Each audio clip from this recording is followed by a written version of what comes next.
Hello, everyone. This is the peaceful revolutionary Sylvain Rochon speaking. How do you do? Last week I was talking about philosophy, and since this coming week, I'm going to give a little conference about funding, like how to start a business without any funding, for example. I decided to do a little bit about that. And I'm going to give the conference in French. This one is going to be in English. So let's get right into the topic, because it is a particular engagement to do that. Like, some of you know that I've done this before. About 10 years ago, I was a high school teacher, and I decided to go into business for myself. I was interested in games. I had a very particular motivation to go about it, a passion. I'll get right into my motivation a little bit later, but essentially, I was just a teacher. I had bachelor's degrees from university. I had biochemistry, chemical engineering, and an education degree. So I was fairly well educated, still am. And I had been teaching high school for about 10 years, chemistry, mathematics, and some languages and things like that in Ontario, where I am. And I just wanted to have a business for a variety of reasons. And I went into it, but no education in business, no funds. I had no backup plan. I just threw myself into it, get things done. And I made a lot of mistakes along the way.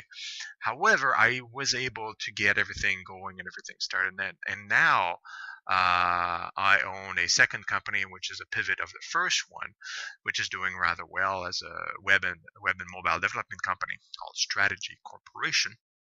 And that is a spin-off from Cillian Games, which was my previous firm that exclusively made games for ourselves. Now we're a service company under Strategy. I also teach as a professor at Carleton University here in Ottawa. I am one of the coach facilitators at Master Entrepreneur, which is a startup consultancy, which we help people start their startups using no funds and doing it the right way, step by step. I'm on the board of directors of the Ottawa Network, which helps people in Ottawa, specifically professionals in the tech industry, to get connected with each other, get connected from startups to big firms like Mitel and Microsoft and all these larger firms, Cognos, all the big firms. And we tried to help, especially the small companies, get their resources out. We talk to incubators, all this stuff, and we do demo camps called Ton of Demos, which showcases and demonstrates like the new technologies that are coming out of the region here, all sorts of exciting stuff.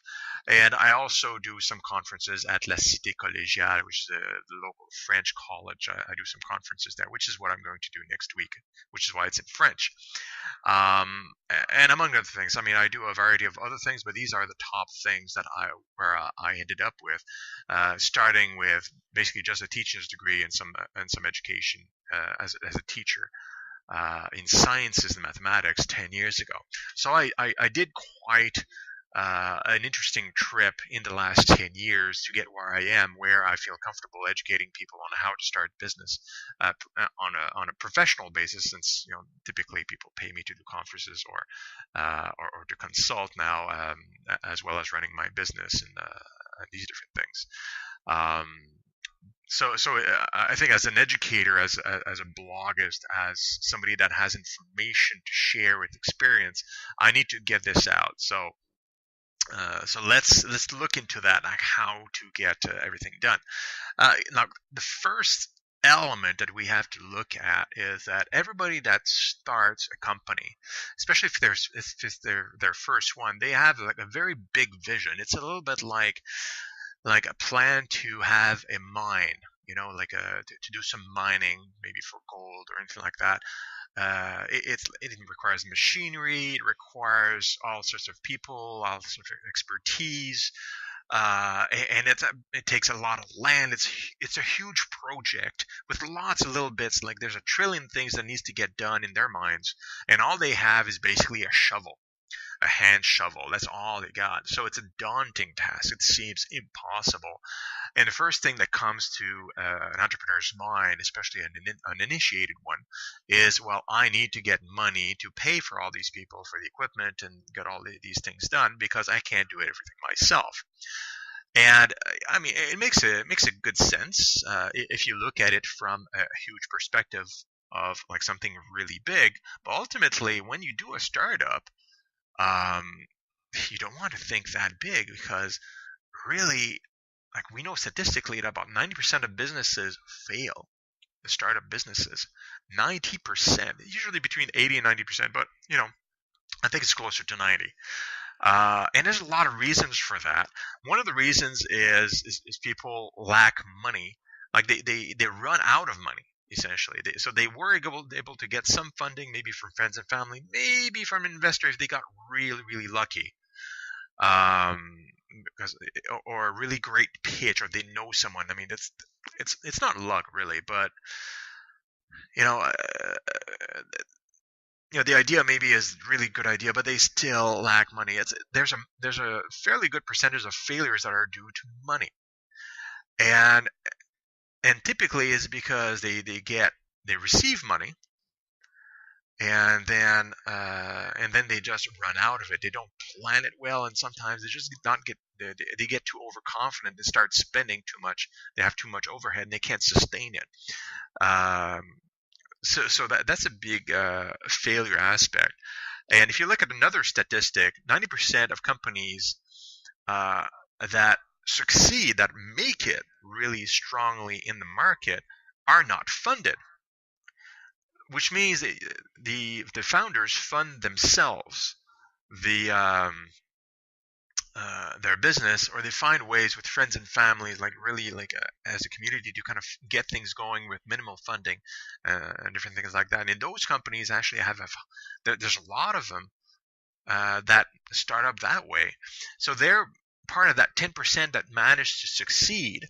They managed to succeed at it without funding. The other 10% that get funded and also manage it, there's about a 9%, sorry, 8% of that 10%, 8 of those 10 points that are angel funded. So it's individuals that with more money that decide to invest in the people.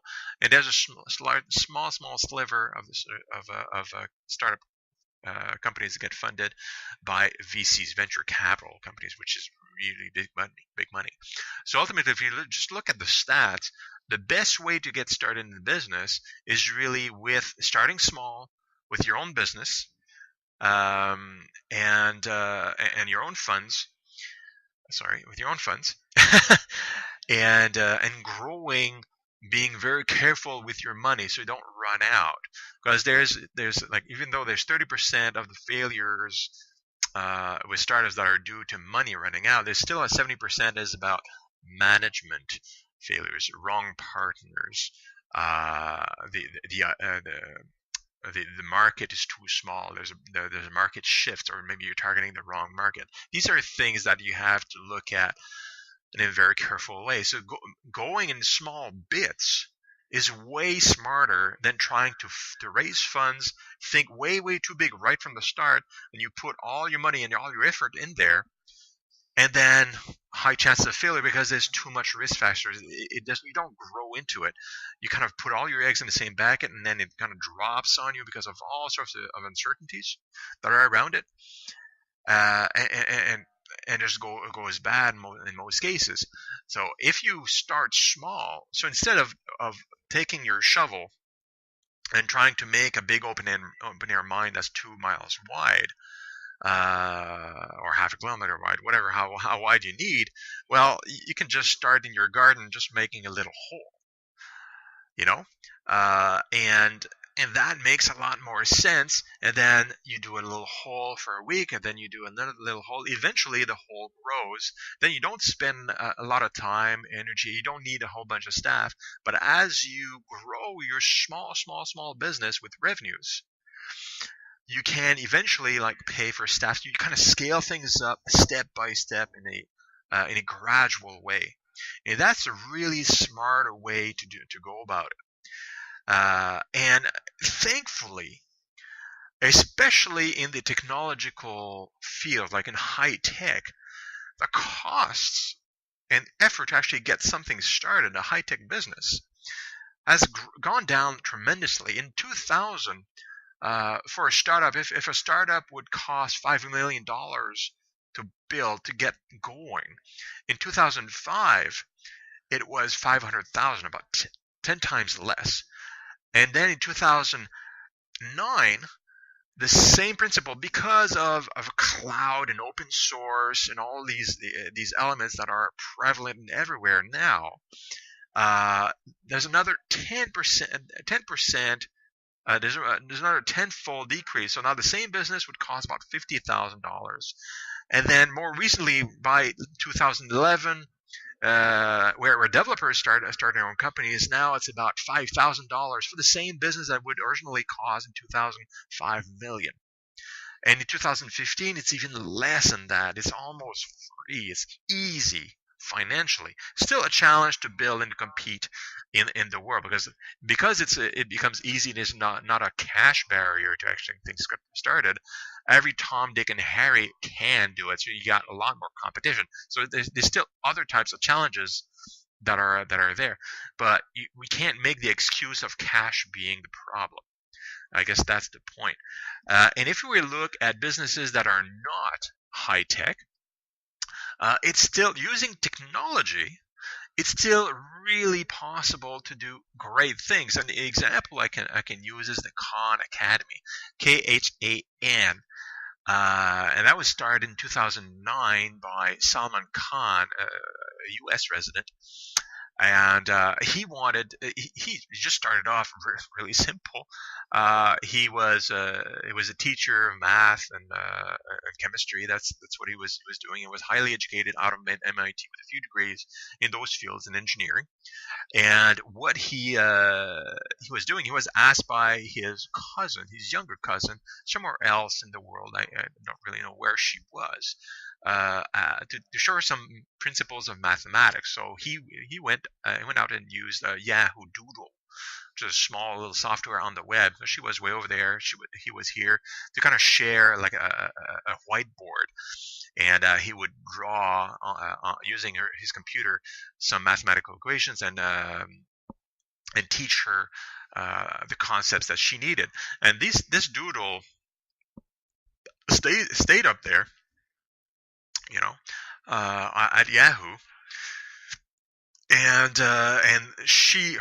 his cousin, she shared her experience because she really thought it was really, really helpful. She shared the experience with other individuals, friends of hers over there that were also students. Sorry, I have hiccups right now. And her friends requested some other courses from Mr. Khan. And so he did, and he started having a little bit of a demand there as a tutor. And he thought, well, this is really cool. I can tutor somebody online using this little doodle tool anyone from anywhere in the world. And people seem to really like that mode of education. So he had the idea. He said, well, if this works really well and people dig it, it's going to be way more practical if I prepare videos of these with the equations and all this stuff, and I just put it up on YouTube, because YouTube is way more popular as a search device, and I can help people that are looking for lessons about these kind of mathematical concepts. And he did just that, and he got a significant amount of hits. To a point where he looked like, well, there's really a demand for that, and I really enjoy doing this. I really enjoy sharing, and education should be free. I'm doing this for free, just out of fun, like a few hours a week, small bits at a time. So he was using technology to do something that's very traditional. So instead of thinking, and he didn't really think about creating a school initially. It was more a bit of he stumbled upon this by accident in his case. But it kind of grew, and he got the idea based on the demand that he got and the feedback he got. that hey, you could set up a website with all these videos kind of set up in a really neat way in modules, and he could create all the mathematical curriculum from certain states as videos and invite people to go there and get their lessons as supplements to their education.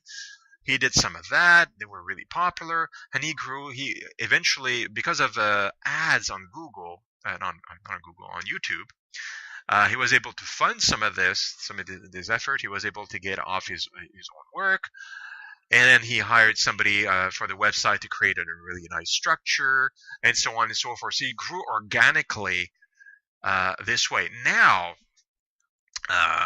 in 2015, he has over 10 million students that are using his site and his videos. He has almost 4,000 videos translated in 23 languages around the world. He's got like huge amounts of staff. He's funded by the Bill and Melinda Gates Foundation, by Google, the company, and a bunch of other firms that are interested in free education. And he set it up as a company that is a not-for-profit, so that every student and teacher that uses the site has all these resources for free. So free education, and even now he has I don't know, maybe 20 different materials. It's beyond mathematics and geometry, geography, his history, languages, social sciences, all sorts of stuff that is a high school level. And because he was able to speak at TED Talks and get some reputation going, he was able to get all these courses viable for diplomas, for high school diplomas. So some students are using the Khan Academy website to graduate high school. So you can do that when you're young, when you're old, and the beauty of it is that you can go at your own pace as a student. So all this stuff that kind of grew step by step from a single idea that he kind of happened by accident by teaching his cousin, and he filled the need step by step. He could have seen, and this is all possible because of technology, even though the business itself is a non-technological, I mean, it's education. He was using technology and the way the cloud, the open source system kind of works to leverage the needs and the demand and of the people, as well as resources from everywhere in the world, because his developers are not necessarily in US, they're everywhere. He's got content managers from Canada, from Europe, from everywhere, to kind of generate more content and translate. It's kind of all kind of interconnected globally, and he's appeared in Forbes magazine everywhere now. And simply because he made it work step by step from start to finish, no funding, started really, really small, then grew, and then he hired as he got funding, and then later on, when really things were going to grow it further and to go a little bit beyond and faster, then he was able to receive funding because it was easy at the time. He was already receiving some funds. Now, it's like I mentioned, it's getting easier to get a startup going because of technology, because of what I call the open source movement in the world. There's huge amounts of resources on the internet to leverage for your business, even if it's like landscaping or something really, really blue collar. You can leverage the expertise, help, resources, and technology that is freely available on the internet, and to raise your business up with very minimal funds, starting small. Even if I'm going to get to some examples.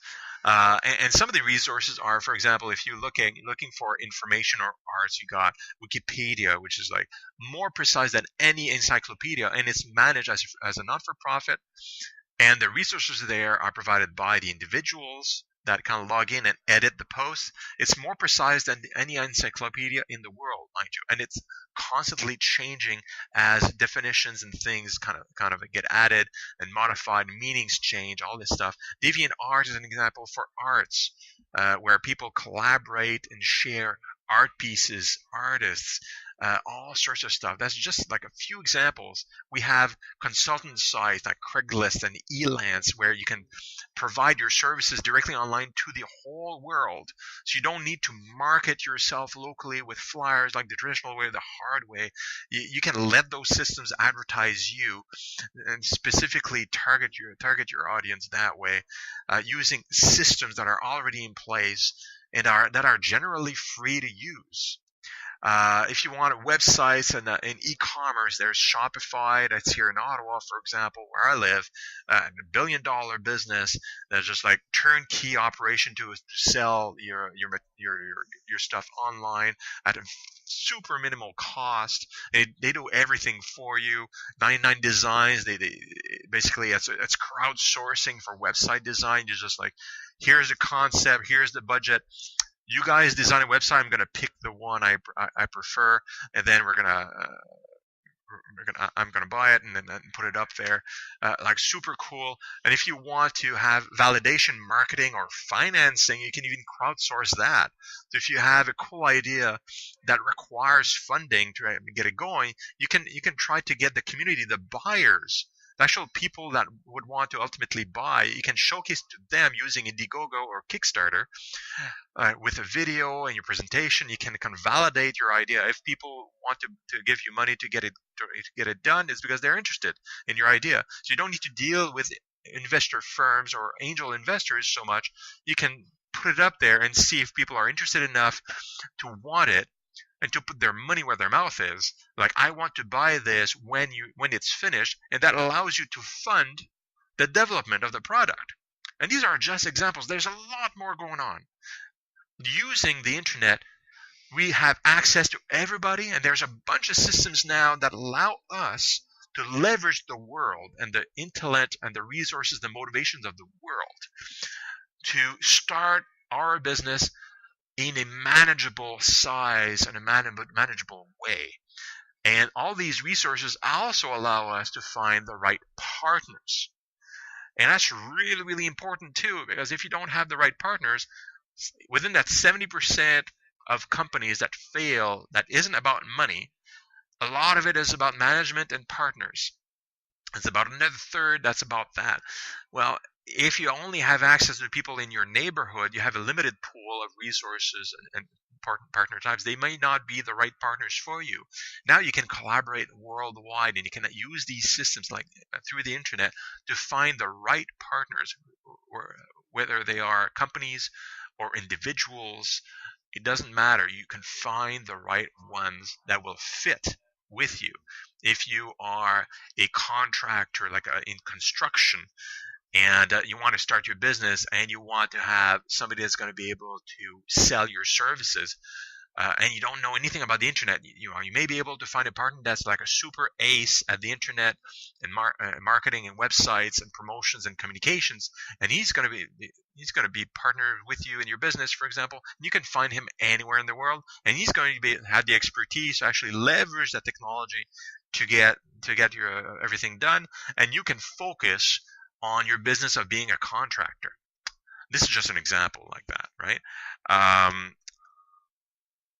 What we also need to consider, and somewhat is important, is that when we are a founder of a business and we're doing all this stuff to get things started in step by step, we have to be aware that that very little money is coming to us at least the first couple of years, because you have to put all your money in starting up the business still, because we assume that you don't have much money to start with. And there is some things that you need to spend on, and some expenses that are necessary at some junctures. Not a whole lot anymore, and it's always decreasing, but you still have some. And your revenues from your business that gets started, those that do succeed, which are somewhat small, the revenues at the very start are fairly small. You can't pay yourself huge salary. So what's going on is that you're starting a business really out of motivation to get somewhere. It's not about, I want to start a business because I want to work 14 hours days and I want to have all these issues. Otherwise, you'd have a job and you'd be just working at it 9 to 5 and being very happy. If you want to start a business, it's because you have a dream and you have some motivation, and you won't mind having a small salary because you need to grow and reinvest in your business. It's all a question of having a really good plan and having good motivation so that it makes it all work and worthwhile for you, because it's not about the money.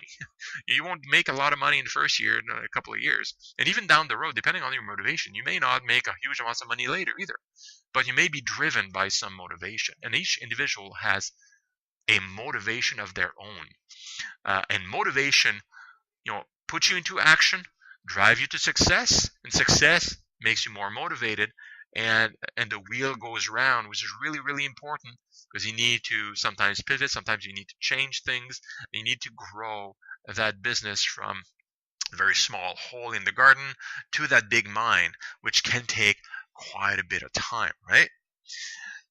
My motivations, just to give you an idea, because we're going to get into some case studies just now to illustrate certain things, is my interest in business, even though it was a game business, and we're still doing services in technology and these kind of things, is I want to revolutionize technology. I want to participate in the technological revolution, where technology kind of takes over, is super helpful to humanity as much as we as could possibly be, free people from labor, from a lot of work. This is kind of my dream. I want to help doing that. That really gets me going, and that makes me exciting. And also the second part is I want information and education to be free globally. I want people to have access to all this information, which is tied into the technological aspects, because my business is a lot on the web and communication and the internet. So it's about information transfer and communications, really, right? In different ways, like games is a way to transfer and educate and to facilitate. So these are my motivations, and why I started my business 10 years ago, and why I'm involved in all these groups. I'm in at the university, at a college, with the Ottawa Network, helping with startups and the startup communities. My own business itself, which is about making software that is really cool, interactive, and thus can be used for e-learning and different things like that. Gamification is a buzzword. So I'm involved in that. That's me. That's why I'm doing it. I'm not doing it because I want to get rich. It's never been that. I want to survive. I want to do well. As far as living is concerned, I want to be worried about money, for sure. But I'm driven by these motivations. That's why I do what I do. That's why I do these blogs and these videos. In fact, so I want to transfer that information. I want people to learn certain things. I want you guys to start new businesses in a smart way, so you can succeed and you can reach the end goals that motivate you, that gave you the reason why you started the business in the first place. I want you to reach those goals, and that in this world, that means generating revenues. So what are your motivations? You got to figure that out. A lot of people, it's really funny, because I talk to a lot of people that are in startup phase. They don't really know. They're kind of excited. Of course, they're excited about something. They want to do it, but they don't really know why they're doing it.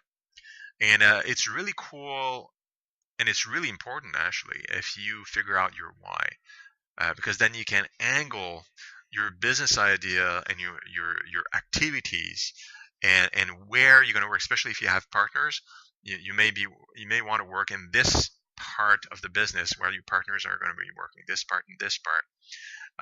Because that particular part that you're going to work on is what motivates you. That's what gets you up in the morning and excited and willing to work 14-hour days for a little pay for a while, for a certain amount of time, until things get going and you got cash flow going in your business. Okay, so I'm going to give you an example of this principle. Since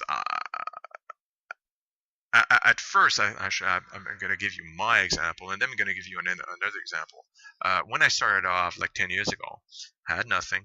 I got some partners because I wanted to have a software companies, but I couldn't program. I can't code. So obviously I needed somebody to be able to code, and I had no money to hire someone right off the bat.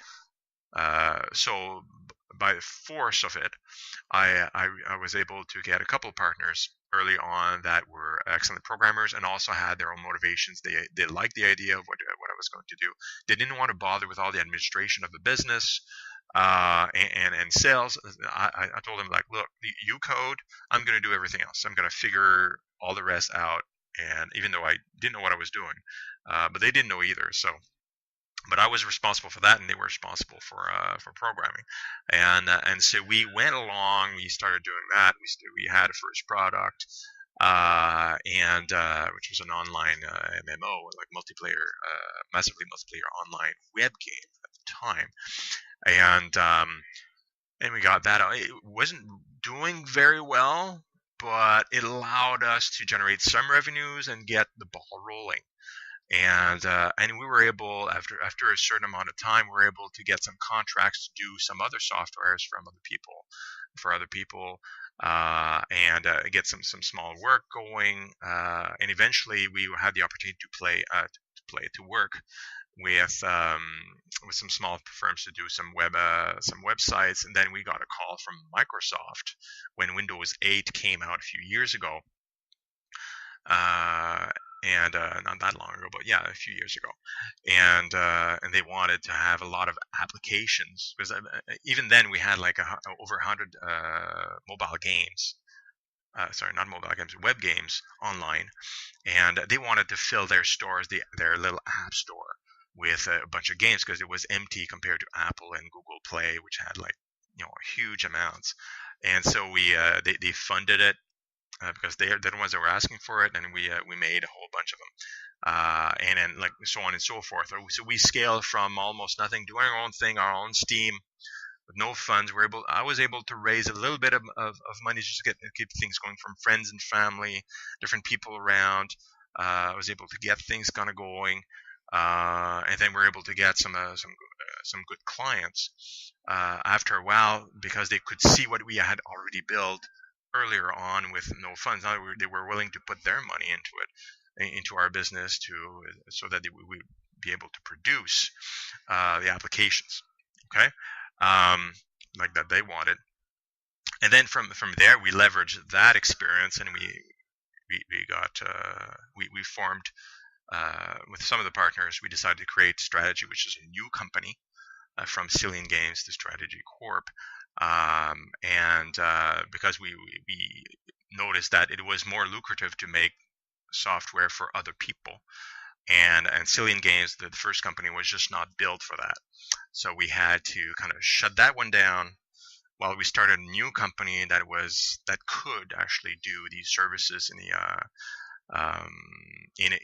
a clean way, and had a good chance to succeed in that. Whereas the old company was structured to make our own game. So anyway, long story short, we continued with a new company with the similar partners, and that we were able to grow that. And so, stepping stones, right? Like from start, where there's really nothing, getting partners, getting you some product, getting ourselves known, generating some revenues, getting clients, and then noticing, oops, we got to change to a new company. This won't work with this company, even though there's money. The company was having some different issues with that weren't going to work out. So new company, then we moved on forward with that one.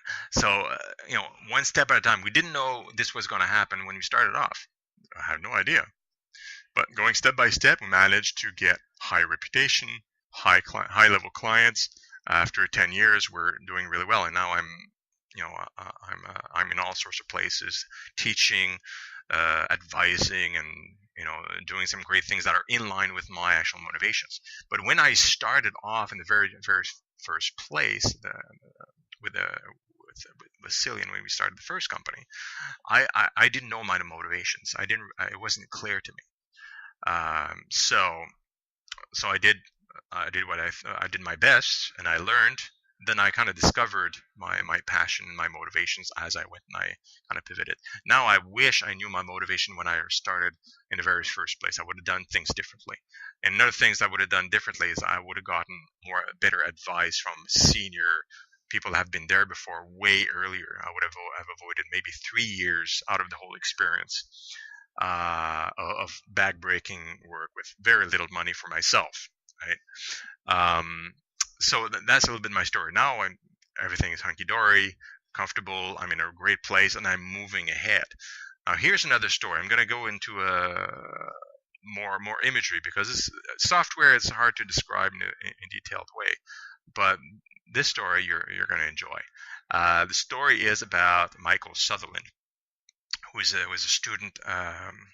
A master entrepreneur student. I'm associated with master entrepreneur with Chris Castillo, who's the president, and Michael was a student of Chris back in 2009, and Michael was a head pastry chef in a restaurant in Ottawa. I won't tell you where exactly, but you can go and visit his website and get the information. And so he loved to have a kitchen, and he went to see Chris at Master Entrepreneur, and I'm a facilitator there, so I know the story. And he wanted to have his own bakery. Like he wanted to build business for himself instead of working at the restaurant. He said, well, I want to have a bakery. I need money because a bakery costs X amount of dollars. The kitchen costs X amount of dollars. So this is very, very typical from a startup perspective, somebody asking for cash to get things started. And Michael, Chris, who was advising him at the time, he said, well, do you have the money? He's like, no. Okay, well, it's better not to have it anyway. Like we saw the statistics earlier, it's better to start without raising any funds and to do things in steps. Better chance of succeeding. Because honestly, if you learn things like I did, step by step, and you grind through that period of time where you learn how to manage with very little, then you learn how to manage your money efficiently when you do have it, and you're careful and you know how to spend and how not to spend. That's really important, and because that's 30% of the failure in businesses is mismanagement of funds, running out of it, right? So what happened with Michael? He saw this big hole, like this big restaurant that needed big money, and he wanted to be a cook there. And so Chris said, well, look, let's start small. Let's do a little hole in the ground instead, and then we're going to build from that. So what he did, he said, Chris asked him, well, what particular part of the baking do you like? Well, he liked jams, like gourmet jams, and he was like a very good cook, apparently, like high reviews and everything. So, gourmet jams could be a really interesting idea. Why not? And so Chris guided him, like, let's go to Walmart, get some containers, some jam containers with caps, get the labeling going on, and then you can cook the jams in your kitchen. So he did that in his own personal kitchen at home. He was cooking some jams, fresh ingredients, all this stuff, relatively small batches, and he went around and he started selling the jams to specialty stores that were doing gourmet things. Well, the jams were really good because he knew what he was doing and he enjoyed the jams, being creative and creating little tastes and nuances. He's a cook. That's his training. That was he was doing for a long amount of time, and he loved doing jams. So he got the first client, first success, a little bit of revenues. You can imagine, not a huge amounts of sales, but the jams were selling. So he got validation from that first client that the jams would sell. But they kept asking for more jams, so he kept cooking more jams. And then he went to see other clients. Eventually, he had 4 or 5 different clients, shops, that would resell his jams at a profit, of course. So he started cooking bigger batches. He experimented with more recipes and more different types of tastes. Still buying, the containers at Walmart and things like that, and calculating the profitability and for a lot of this time, he was still working at the restaurant. He would cook those batches and do all this stuff outside of his work, until the point where a lot of different shops had his jams, and he had to provide more and more and more. Where he had to leave his job or to get things going, and he started selling in Toronto and Montreal and other cities as well that asked for his jams. So he had to move out of his own personal kitchen, because the batching the kitchen was too small to get the batches done. So what he did, instead of still like a full-blown kitchen full time was too much. So what he did is he rented a kitchen. There are some locations where you can rent a kitchen for a little while. So he would cook for a couple of days a week, get the batches out in bigger kitchens for the bigger batches, push these out, and then he would be able to do some other things over the week. And during that time, he figured out how to transition out of his daily work, with enough revenues from the jam sales to pay for at least a little bit to keep him going and grow that revenue. So he would cook in the kitchen that he would rent. So there's no like super high loan from the bank or anything like that. He just rents as he needed, and he scaled that up. Eventually, he needed a kitchen all week, and it made sense to actually go ahead and buy a kitchen. Now it's 2015. It's 6 years. That was 6 years ago. Now he has many kitchens that are cooking. A lot of employees in all sorts of cities, everywhere in Canada, I believe, also outside of Canada. And himself, he cooks only to create new flavors, because that's what he really liked, right? And he even offers a franchise, so people can buy franchise of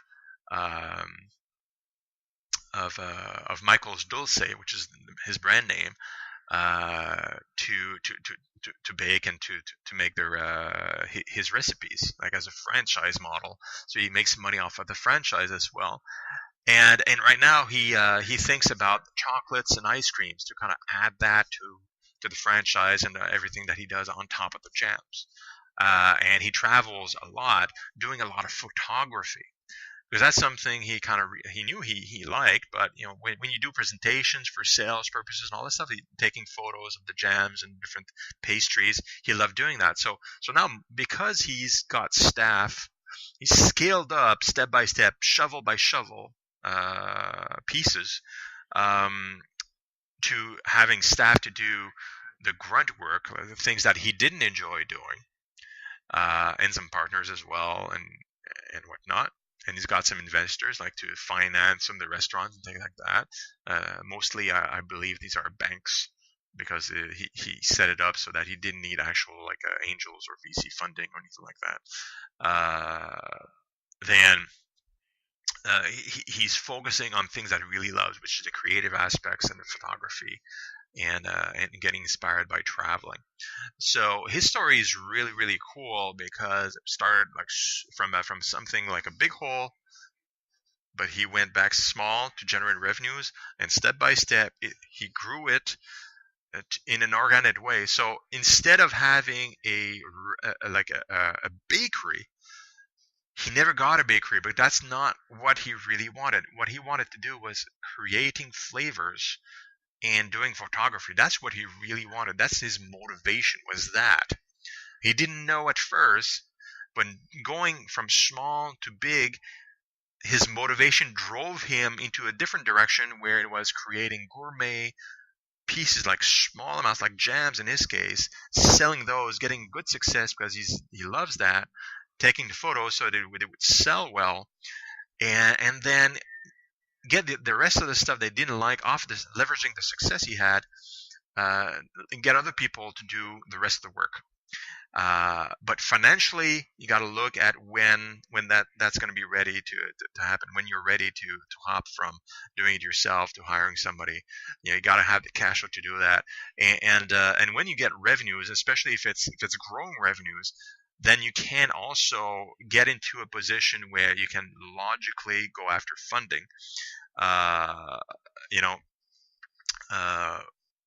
Because then the banks and the funders, they have trust in your skill in getting revenues done. And what you're really doing, you're not trying to invest on an idea. You're investing in the growth of your business, and investors love that. It's a proven model. It works well. Now we're just growing further. We're not investing in an idea that may or may not work, or that you may fail because you have a bad partner, because you don't know how to manage things, because your dream is too big, or too strange or unplanned. You get things done in the right way. Investors will want to invest in the growth, and that's when you don't need the money. It's when money is a smart investment in your business. If you need money, usually investors will run away, or they'll offer you terrible terms to get things up and off the ground. So the key is, and here's the keys. You want to create a business that is as small as you can to generate cash flow as quickly as you can with what you got available to you at the start. You use the open source movement to leverage partners, resources, software, everything you need so that you can go from step 1 to step 2 to step 3 and grow gradually, finding clients, finding resources, finding contractors, finding vendors and providers, everything like that, even investors when you get there. And then you grow your business using different financing methods if it makes sense. But if you already have the revenues for them, essentially, when you already have the revenues for them, you're good to go to receive funding. It's not at the very start. It's very rarely intelligent to do that at the very start, and very risky and almost impossible in some cases. So those are the tricks. I'm going to leave you with that. Hopefully it's been informative. And if you want to hear more about this or more comments about this, please write in the comments section. I'll be happy to read them and see if I can make more videos or talk about it more in my blog. And until then, have a good time starting your business.